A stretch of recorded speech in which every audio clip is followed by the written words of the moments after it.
we really need to stop trying to be perfect with our sketching. Whatever you use to sketch with, just keep going and keep it quick and expressive. If you use pencil when you are sketching, put your eraser away.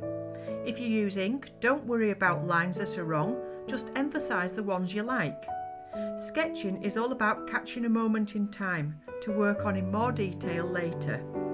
It's a reference, not a polished artwork. And it's also a great way to improve your drawing skills. No one needs to see your sketches apart from you, so take the pressure off yourself and enjoy it.